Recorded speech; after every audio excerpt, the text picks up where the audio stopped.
So all spiritual groups talk about this moment, being in the moment. And you get it from so many different angles. In non-duality, it's normally called consciousness. You are consciousness, or rest in the I am, or more European or Western non-duality might say it's beingness. It's this present moment, it's presence, it's aliveness. Buddhists would talk about being in the moment, resting the attention in the moment.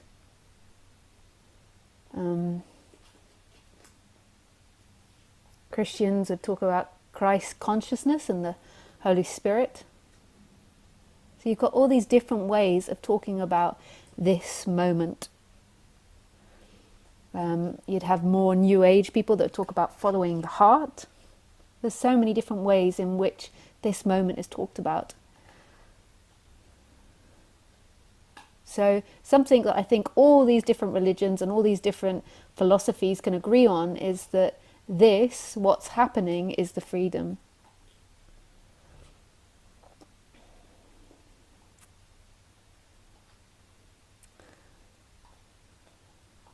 But this is where it's so confusing, because even in this talk, in society and the way that we're always taught that thinking is king.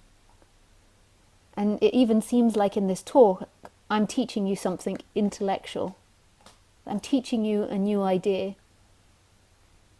Obviously, because I'm sitting here and I'm speaking, that's what it seems like. But actually, I'm talking about something beyond that. And something that can never be captured in words.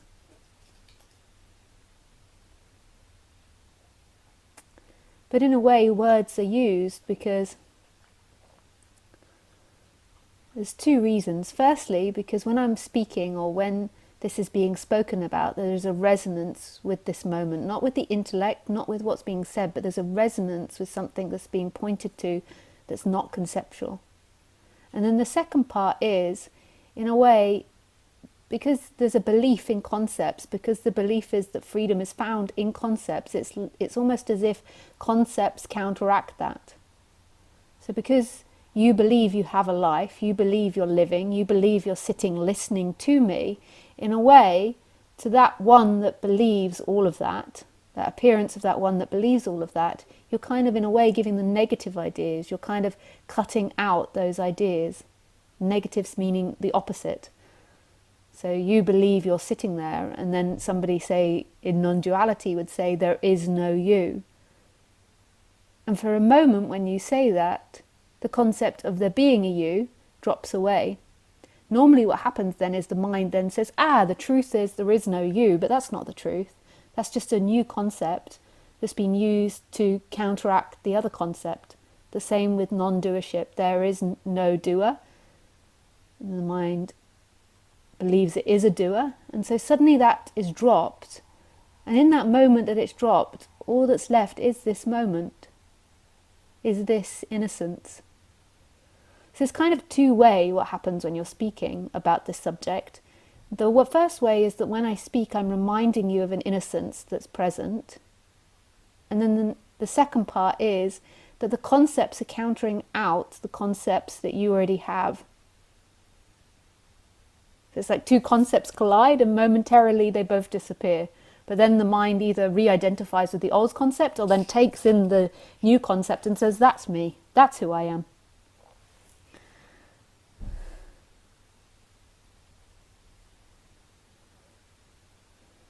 What all of it's pointing to is a freedom that's right here. This radical aliveness that is the nature of all things. This sense of being, this experiencing, this knowing of everything that's happening, that's instantaneous, that doesn't require a thought, that's totally innocent and never suffered. What happened in humanity when it began to speak, so thousands and thousands, maybe even millions, I don't even know when we began to speak, but a long time ago when we began to speak, there was a forgetting or a covering of this present moment and believing that what you thought what was thought was true. And everything that's thought goes into time. Time and thinking are the same thing. So you can only think about something that exists in time. So what happened to the human was they begun to live in time and believe who they were was found in time. And it's all a lie. It's all a false world. There's nothing wrong with it, and it's part of our communication, and it's the way we exist as a society. But this identification with being someone that moves in time is where suffering comes from. It's not, the suffering isn't the thoughts, the feelings, the ideas, the sensations. Even if they're painful sensations or painful thoughts, that's not the problem. The problem is that which identifies with that being who you are. So the thought says, I am this feeling, I am anger, so therefore I'm bad. I am jealousy. It's my fault. I own it. It's my responsibility. And I'm bad, or they're bad for making me jealous. And so rather than everything arising as it does, so the thoughts and the feelings being part of this painting, this separate entity is always claiming to be things. Ideas, thoughts, feelings, sensations, money, wealth, its home. So I am a rich person. There is nobody that's rich. It's just a way we talk in our society. It's not a truth, but our society preaches that is the truth. So people really think they are rich and they're better than poor people. And none of this is true. None of this is a reality. It's our way of communicating. So I am rich compared to some of the people I met in India, but I am poor compared to some of the people I meet in the West, to a lot of the people I meet in the West. But neither's truth. I'm not richer than and I'm not poorer than. That's got nothing to do with who I am. It's a description of what's happening to this body at that moment, and it's something that's always possibly going to change. One moment I'm rich to someone, next moment I'm poor to someone else. And we have this way of communicating and way of speaking about things which is important, but it isn't who we are. Who we are is actually this present moment. Ooh. This beingness.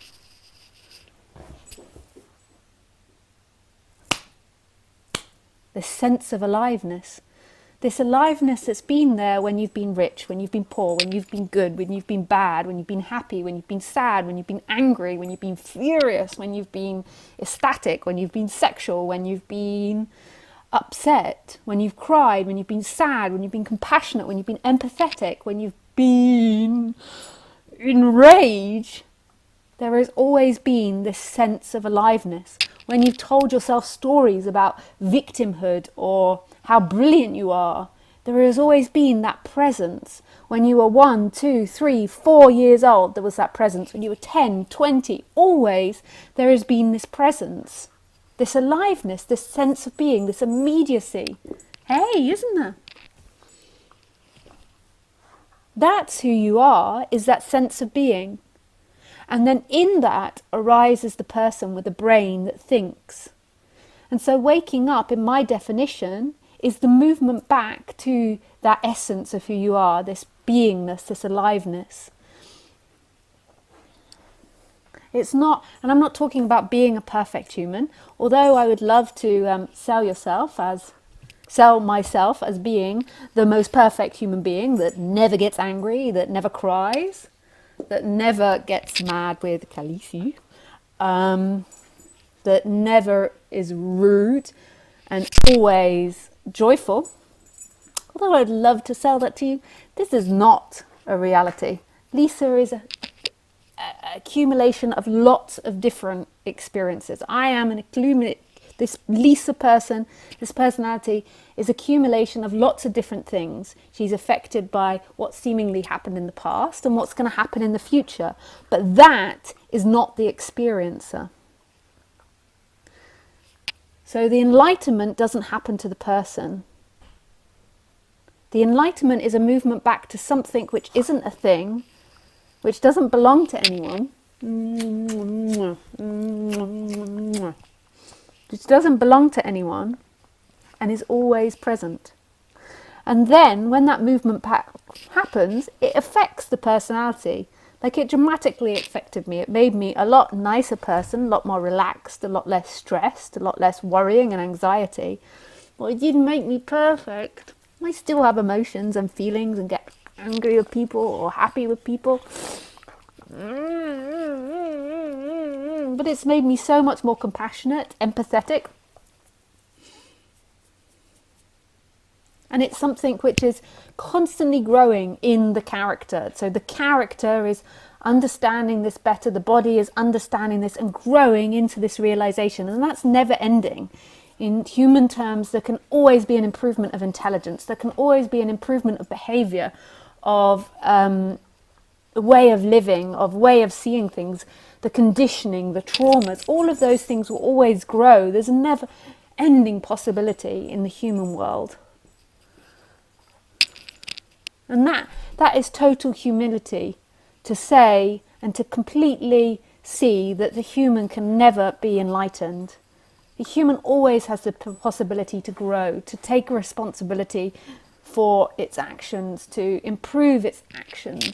Even though ultimately that person isn't the doer and has no free will, the person feels like it does. It comes with the feeling of having free will.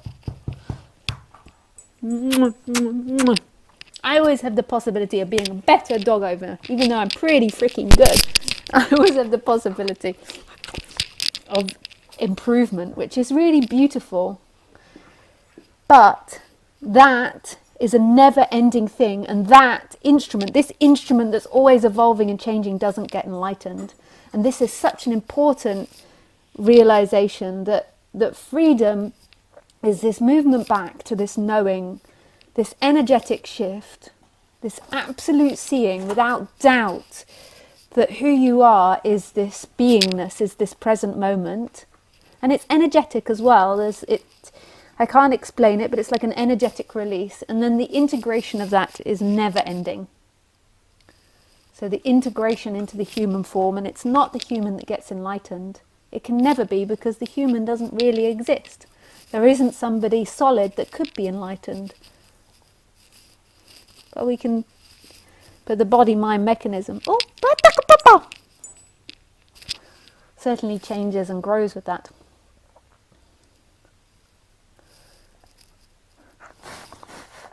And there seems to be, in the apparent process of waking up, even though it's not a personal thing, there seems to be lots of different processes that happen. And there's not one process for everybody. There's an infinite amount of paths, the infinite amount of people. There's infinite possibilities of the way it goes. So there's as many different ways as different people that come into this subject. Because each body-mind will have its very unique conditioning and unique way of seeing this world.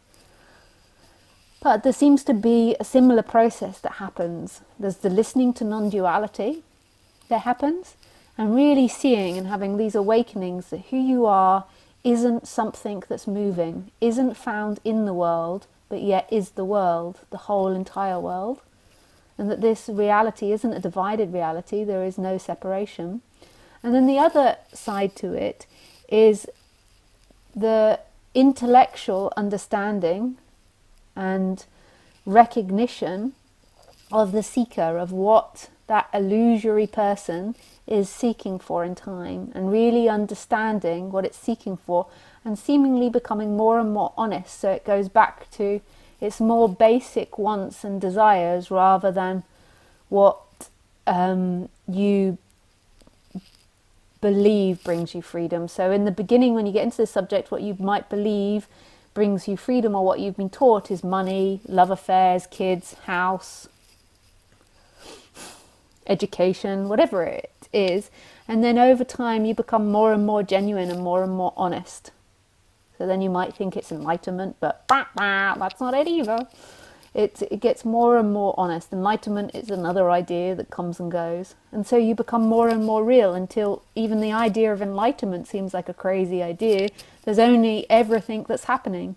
And the person is more and more genuine and more able to say what it thinks and feels without judging itself or constantly trying to constrict itself. Not because it's always having positive emotions, so therefore it's always being nice, but because it no longer believes it has to be nice, good, or anything.